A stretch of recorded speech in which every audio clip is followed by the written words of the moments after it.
रिया को नए अस्पताल में नौकरी मिली थी। उसकी पहली नाइट शिफ्ट थी। यह अस्पताल पहले एक मेंटल असाइलम था, जिसे अब एक मल्टी स्पेशियलिटी हॉस्पिटल में बदल दिया गया था। रात के 12 बज चुके थे और अस्पताल लगभग खाली था। सिर्फ इमरजेंसी वार्ड में कुछ मरीज थे। रिया को अचानक एहसास हुआ कि कोई उसे घूर रहा है। जब उसने पलट कर देखा तो उसे कॉरिडोर के छोर पर एक लड़की दिखी। सफेद गाउन पहने, बाल चेहरे पर गिरे हुए थे। तुम यहाँ क्या कर रही हो? रिया ने पूछा, लेकिन लड़की बिना कुछ कहे मोड़ पर गायब हो गई। रिया घबरा गई, लेकिन उसने सोचा कि यह उसका भ्रम होगा। तभी डॉक्टर अजय आए। रिया, तुम ठीक हो? हाँ सर, बस एक लड़की दिखी थी। कोई लड़की यहाँ नहीं हो सकती, पेशेंट सब अपने वार्ड में हैं। रिया कुछ कहने ही वाली थी कि अचानक अस्पताल की बिजली चमकने लगी। लाइट्स जल बुझ रही थीं और हवा में एक अजीब सी ठंडक भर गई थी। तभी इंटरकॉम पर किसी की हंसी गूंजने लगी। डॉक्टर अजय और रिया भागकर कंट्रोल रूम में गए, लेकिन वहां कोई नहीं था।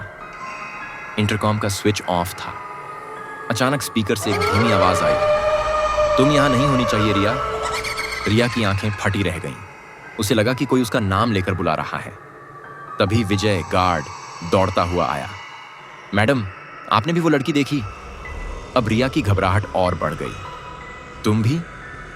हाँ मैडम, मैंने सुना था कि इस अस्पताल में एक लड़की की आत्मा भटकती है। सालों पहले यहां एक मेंटल पेशेंट थी। रिया सन्न रह गई। क्या? लेकिन मेरा नाम भी रिया है, विजय ने कांपते हुए कहा। वो लड़की खुद को नर्स समझती थी। वो यहां काम करना चाहती थी, लेकिन एक रात उसने इसी कॉरिडोर में आत्महत्या कर ली थी। तभी रिया को फिर से वही लड़की दिखी। इस बार वह ठीक उसके सामने खड़ी थी। उसके होंठ हिल रहे थे, लेकिन कोई आवाज नहीं आ रही थी। रिया ने ध्यान से देखा। लड़की का चेहरा हूबहू उसके जैसा था। एक ठंडी हवा चली और लाइट्स पूरी तरह बंद हो गई। रिया के कानों में सिर्फ एक आवाज गूंज रही थी, तुम अब मेरी जगह लेने आई हो रिया। अस्पताल में अगली सुबह डॉक्टर अजय ने स्टाफ से पूछा, रिया कहाँ है? सर, कौन रिया? नई नर्स जो कल नाइट ड्यूटी पर थी। स्टाफ एक दूसरे की ओर देखने लगे। सर, हमने तो किसी रिया नाम की नर्स को हायर ही नहीं किया।